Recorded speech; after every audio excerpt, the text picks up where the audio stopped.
You're also pouring water over the whole thing right now. Yeah, it's all pretty cold. Oh, it's heavier now. We needed a bigger sink in here. Okay, there we go. Perfect. Okay, I'm back. It works. How do we want to mount it?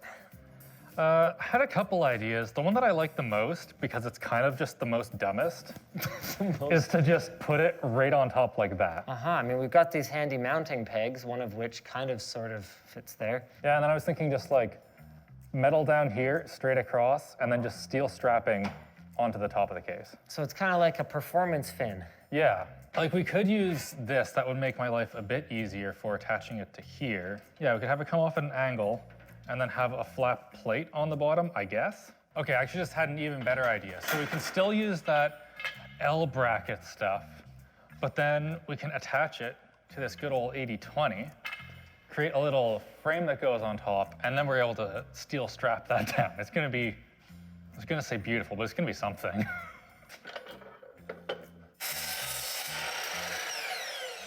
I just brought out this bin called T-Slot Hardware. It looks like that it might have solved all of our problems. We have a whole bunch of these brackets that must have been leftovers from one of Colin's projects. And I think we're just gonna use those and call it a day. You know what, this might actually turn out a lot better than I expected. Still not great, but better than I expected. My side's done. It's at least hand tight. Are we going any tighter than hand tight, or? No, hand tight's fine for now. All right, cool. So now, bolts and these things, very, very loose. This should just go on right down here. Yeah. Oh, you piece of crap. I mean, if it's a piece of crap, shouldn't we look to the craftsman? I'm not saying it's good. Or should I say craftsman? I'm gonna blame 80-20 for all of my problems from now on. Which 80-20? Like 80-20 aluminum or the 80-20 rule? 20% of the effort that gets you 80% of the result? Okay, yeah, we are definitely going low effort on this. We're all about reduce, reuse, recycle here today. This is our mouse testing robot. So, well, not a robot, our mouse tester. Hammer goes, turns on a light so you know exactly when the mouse started moving, but it's outlived its usefulness. And I'm just gonna use parts of it for this. All right, so this is the basic thought. This goes across here. I have no clue if this should be wider or not, but I think it'll be fine. Okay, this should be... Oh my God. Oh, it's even peeing on me. This is so stupid. Not bad at all. Now all we need to do is get some fans on it. And plummet. Oh, fortunately, we have an easy plan for at least one of those things. We're gonna take these zip ties and run them through our fans like so.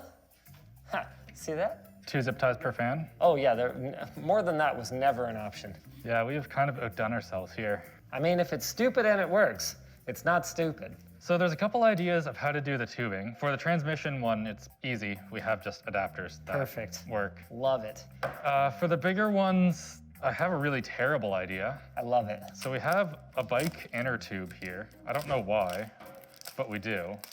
The basic thought was to cut this, stretch it around those right there, use that as a reducer, and then just cover it in duct tape, probably duct tape, then maybe a towel to soak up the stuff that gets through that, and then wrap it in duct tape again. Okay. I don't have a better idea right now. I hope this works, because that was a bike tire that was destroyed, which would be kind of sad. Did you kill it already? Oh yeah, it's dead. Oh, It's okay. super dead. I was hoping to give it a little bit of thought before you destroyed it. Not so bad. I've seen dumber stuff under this roof. Maybe more zip ties. And then let's get a nice long piece of tube to go on there. You can always tell when it's a Friday and I'm supposed to be hosting WAN show because things get a little... this. This is a bad one. Yes and also no. This isn't even that stupid now that I see it. Yeah, a couple of big boys and then a couple of small ones. Yeah, for the I got pinch. it. I'm coming. I see the vision here, Alex. This might actually freaking work. I'm sorry, Alex. I didn't have the right amount of faith in you, and I should have. Oh, this is what's gonna be doing the transmission cooler loop. This hose clamp might be too big, but I guess we'll find out in a second once I tighten it down a bit. We're like actually not very far off. Wonderful. Now just one more. I can hear the whys coming from around the world. Is there any leak test? Like, we're basically assuming it's gonna leak, aren't we? This is pretty drippy for a case that has an open hole on the top of it. You can't get me a piece of plexi or something, or plywood even. I guess that would be more smarter. Don't mind me, I'll just hold this here. A rag. Alex, come on! I have a better idea. My arms are getting tired. I have a different idea. So what we do, you place it on top, and then we just put a parts tray underneath it. No, because it's gonna drip from lots of different places, Alex. For better or for worse, this is a thing that exists now. So am I just disconnecting this thing? Like, why not, right? I guess so, yeah. Okay, I mean, it's near the top of the loop. How much water could leak, right? Quite a bit, I would say. Well, there's only one way to know for sure. No, actually, I think none is gonna leak. Okay, Here you go. good. You ready? Sure. Boom, none. See that? Damn, Yeah, not bad. okay. Just gonna ratchet strap this down here, gotta be nice and secure. Oh, look, just like I planned, we're adding the feature of having a shutoff valve so that you have a shutoff valve right here. Yeah, just like you planned. Yes. Thank goodness we have the 40 ouncers now, hey? I'm so ready. You only live once, Alex. Come on. Hook me up. Okay. Here we go. You ready? The fans aren't turning on. Are they supposed to? I'm ready. No, they're not plugged in yet. Hello? Hello, Mr. Pump? Oh yeah, it's leaking pretty good. Okay, we need more absorbent materials. Do we have anything reusable? Well, no, I need it on this side. Oh yeah, okay, there we go. Now we're talking. This is so bad. Well, yeah. We never, ever thought at any point that this was not going to be bad. Hey, you turned off the power supply. Yeah, because it was leaking on the top of the computer. Oh, I mean, that's why we've got wood on there instead of scraps of rag like you were gonna put there. We've also got scraps of rag. We do have both. That's redundancy right there, it's protection. I can't tell if it's leaking less or if it's all just going into that rag. Oh, it's all going into the rag, it's leaking lots. Oh. Wait, am I just filling to, compensate for leaks right now? No. I would actually like this pump to go at full speed. I'm gonna disconnect the PWM controller majig. Oh my God, it's so much. Okay, I have a different idea. There it goes. Whoa, hey-ho, how you doing there, buddy? Oh God, it's so big. Oh, we have a problem. Did you take off your tape? Yes. Okay, should I kill it? No, that would be worse. We just need more absorbency. Okay, well, just a second. I'm coming with a fix. Oh, it's kinda, okay, stop. You need to stop. Can I get another small zip tie? Alex, can you hold this? Or someone. Do you have the zip tie by any chance? What a boss. Man, I feel like I'm working on like a field wound. Okay, do you want to move? It's a little Oh better wait, the than pump's it was. running dry. Well, I'm working on it, aren't I? Okay, I can't Stick, wait for please, this please stupid stick. slow funnel. Oh my God, this is so bad. What do you have? It's aquarium putty. Wait, you had aquarium putty this whole time? Why am I just finding out about this now? I don't actually know that there's any water in the CPU block, Alex. Doesn't really look like it. We need more stuff. That's not helping at all. Why did we put it on top? That was your idea! It was Andy's idea. It was not Andy's idea. Don't you blame this on gentle Andy. In response to our earlier query as to whether it's just losing water at this rate, I think it might be. We can't get the water up there. You might have been right about the head pressure. I was so sure that the D5 would come through. It's a D5. One thing we can do is we can tip it. Once it's full, the head pressure issue becomes a non-issue. We can also try power cycling it again. Don't hit the computer though. I'm just gonna do the pump real fast, real quick styles. Go back on pump. No, see, it's got bubbles in it. Yeah. That's why it's not able to do it. Oh, it's full. Oh wait, yeah. Those drips are big and coming from very high. They're hitting this tube, which could put the graphics card in jeopardy, but that's good. I mean, the graphics card being in jeopardy is not good, but The CPU getting water is good. yeah, is the CPU getting water? It looks like it, yeah. I had a joke in my head before this that I was going to call it a success if we didn't kill any hardware, and it's become a much more real thing than I expected. Holy crap balls, we have flow. Where's my sweater? LTTstore.com. Okay, made of the finest French terry. Stealth hoodie, LTT store. I'm starting the stress test. So CPU burner, we were doing 16 threads, right? Alex? Yes. Okay. Oh my God. And wait, There's so much water. Alex, help me out here. The resolution is 2560 by 1920, right? Yes. Okay, where's the CPU burner? Hold on, what were you using to monitor HW info? Yeah. What are our temps looking like? I'm checking. I'm on it. Hold on, we're running out of water here, boys.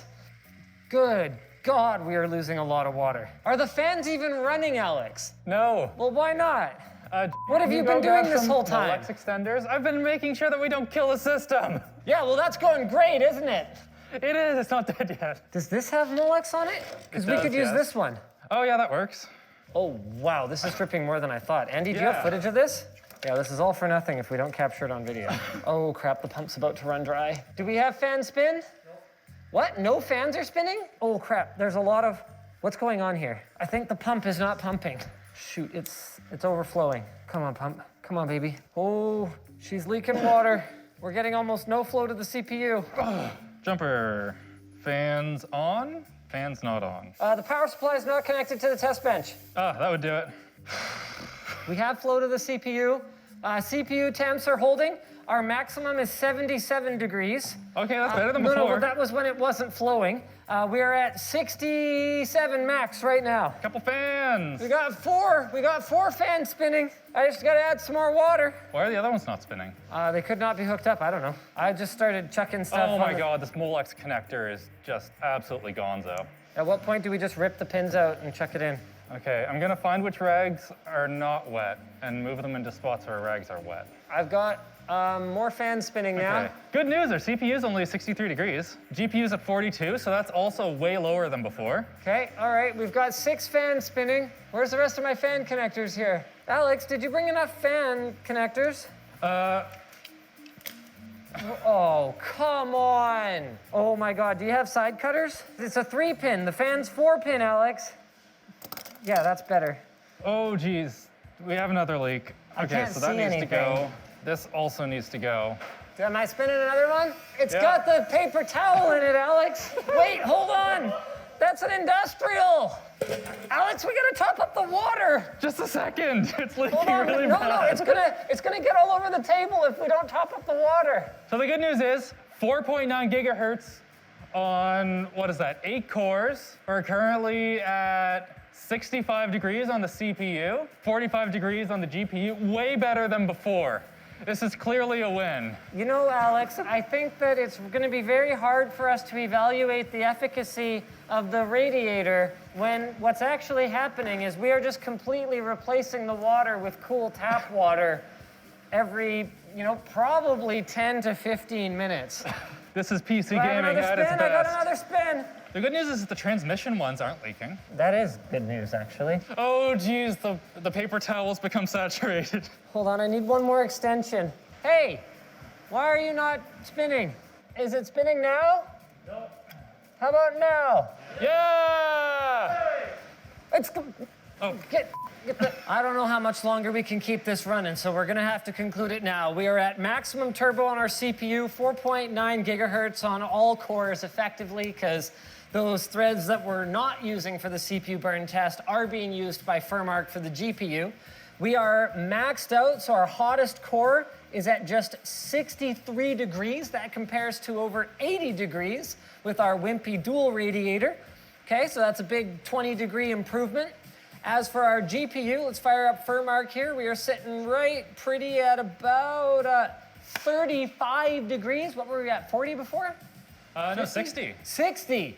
Wow, we've dropped 25 degrees on our GPU, and all it cost us was, holy crap, I don't have any water. Alex, we're gonna have to top this up in just a second here. And in terms of like acoustics and convenience factor, It's pretty loud. hey, thanks for watching. If you guys enjoyed this video and you really like watching me and Alex work on janky cooling setups, maybe check out the, whoops.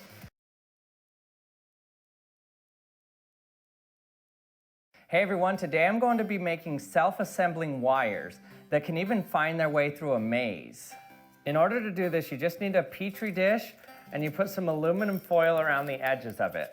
Then I'm going to add some castor oil in the middle here. Then what I have here is some 1mm chrome steel ball bearings. So they're little tiny balls of steel. And I'm gonna pour these right in the center.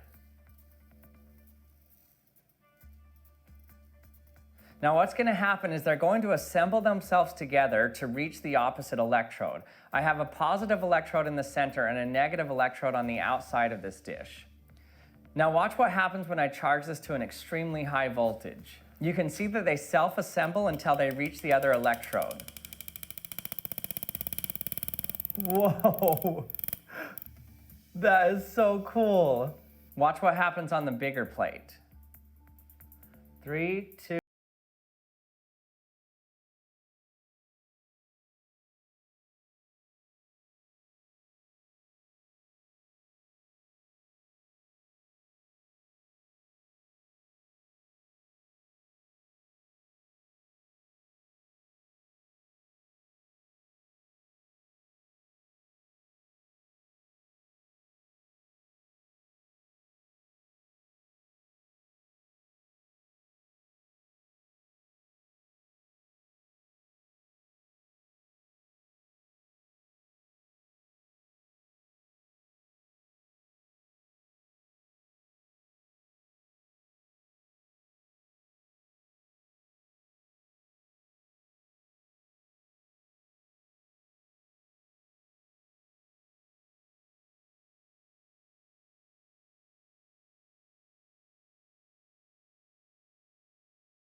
now.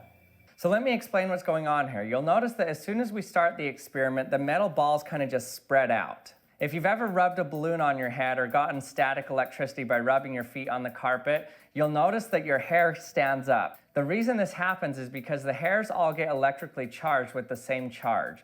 And so they repel each other, and they want to get as far apart as possible, so they spread out around your head. The same thing is happening to these steel balls right at the beginning. They get charged from that middle electrode, and they just want to spread out and get away from each other. So because of their light charge, they'll even shoot off the ends, and you'll see them shoot away from each other. But on the outside of the plate is the other electrode, which has the opposite charge as the inner electrode. And so if any of those balls make it towards the outer edge, they start to get the opposite charge. And as they get a negative charge, then they'll come back towards the center again because they're attracted to the positive charge. And this process repeats where the balls kind of bounce back and forth between the positive and negative electrode. You can see this process of bouncing back and forth between positive and negative electrodes in this setup more clearly. I have a little aluminum foil ball hanging in between two cans. And I'm going to charge both these cans up. This is going to have the positive voltage, and this one's going to be a negative voltage. A very high voltage in between here. Now watch what this ball does when I turn it on.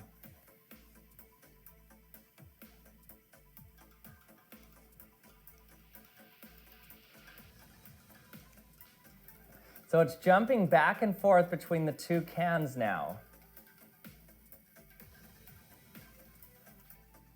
So the reason the ball's doing this is because when it hits this side of the can, it gets charged to the same voltage as this. So now they both have the same charge, so they're not attracted to each other. In fact, they're repelled.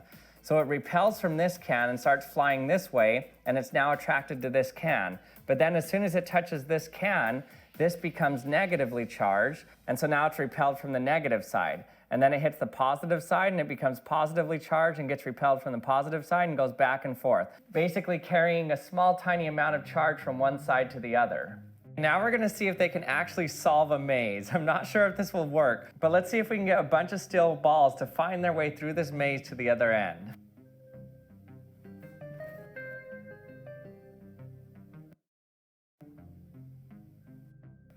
Okay, let's see if this actually works. 3, 2, 1.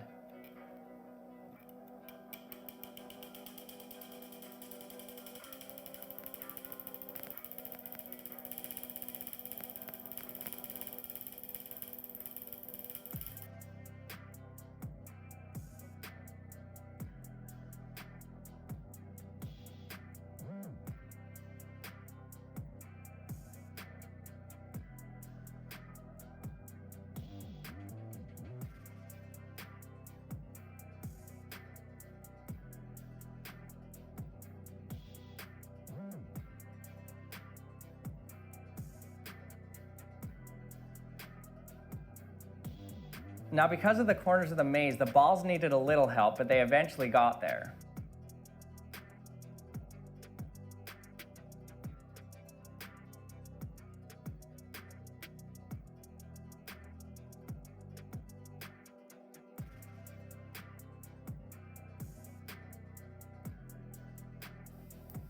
It did it, it reached the end.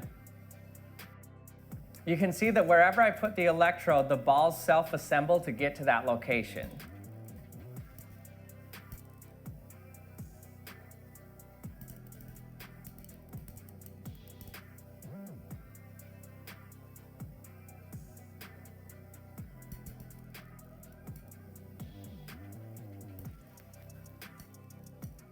And if I touch the electrode to my finger, they'll even try to get to my finger until they short circuit. Unfortunately, that means short circuiting through my finger. Ow! What's really cool is if I pull one of the electrodes out of the castor oil, in the air, it can now shoot off ions from it. And those ions are attracted to the surface of the oil that has the negative charge. So by pointing the electrode at the oil, on the surface of the oil, you're concentrating ions with the same charge, and so they want to repel, and so they spread apart from each other. So it makes it look like you're blasting them with air or something, but really it's the ions wanting to spread out and get away from each other. So it's really cool. You can just move the electrode around, and that oil just moves out of the way and gets out of the way wherever you're pointing it.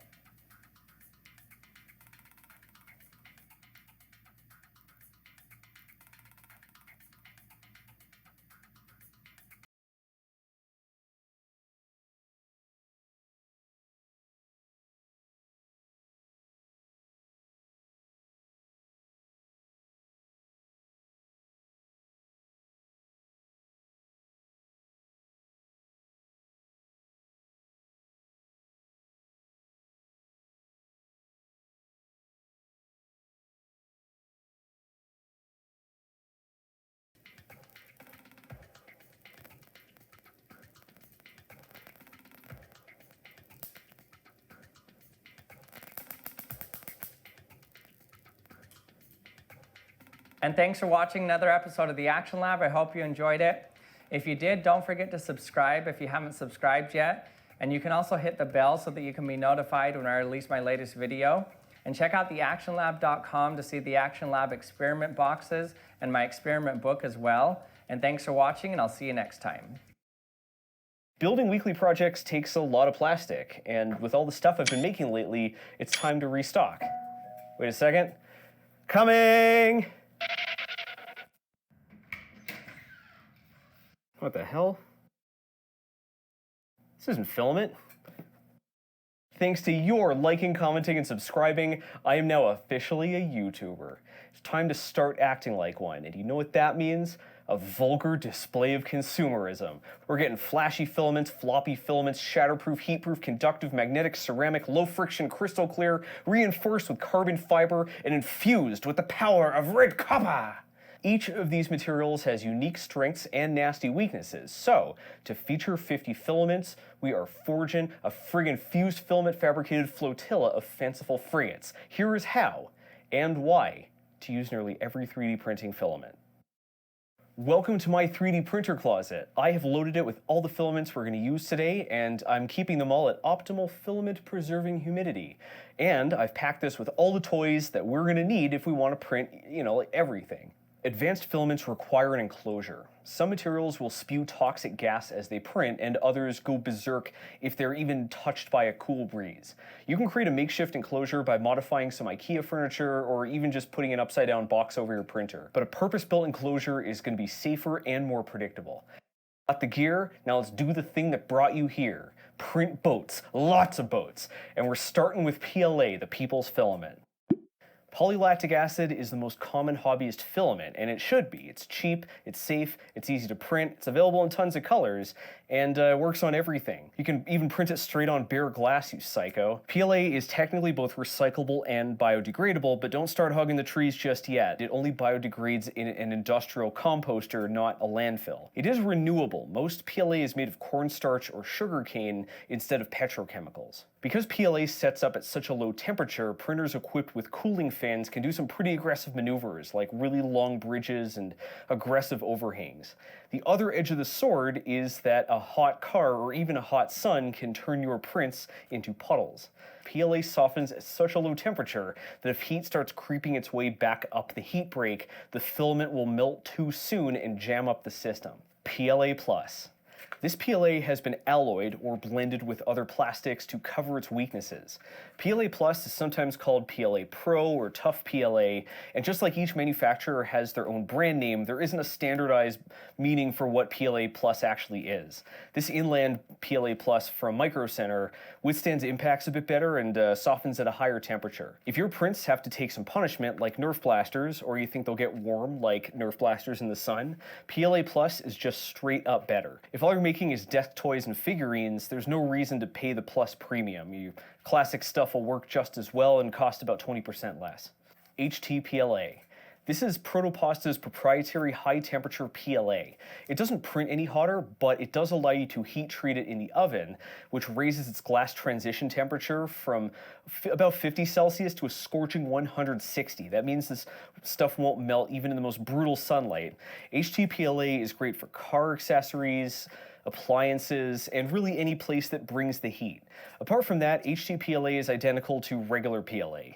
It's brittle, it's hard to post-process, it doesn't do well outdoors, and it's also crazy expensive, like 4 times as expensive. So what if you want all of the style, but none of the strength? Well, then you want